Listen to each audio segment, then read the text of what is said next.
Deməli, kompüter ekranımıza yolka qurmaq üçün, şəkli qoymaq üçün daha doğrusu belə bir proqram var. Bundan istifadə edəcəyik. Baxaq. Deyirdi ki, açılan aşağıdakı səhifədə müəyyən yolka nümunələri var.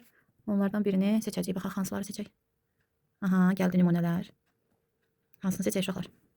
Bu elə bir daha qəşəngdir, hə? Yox, pis yoxsan. Hansı? Yoxdur. Bunu götürək. Baxaq, baxaq. Baxaq. Baxaq. İkinci səhifəmiz var. Varmı, yoxmu? Varmış. Baxaq görək ikinci səhifədə də. Bu şeydir o. Bu desəkdir, bir də bu desək. Hə, bu mənim də xoşuma gəldi. Bu amma mənə görə daha gözəl. Gəlin aşağıdakılara baxaq. Oydu. Bu. Sxematik. Amma bu çox qəşəngdir. Bu yükləyək. Baxaq. Bitdi. Hansını yükləyək uşaqlar? Bunu yox. Bunu ya da bunu. Necə bu? Zaten hansını deyirsən? Bu. Nəysə, seçirik bunu. Download. Burada click buna basırıq. Basaq da, seçək. Nə bu? Endirmə oldu, tamam. Buradan baxırıq.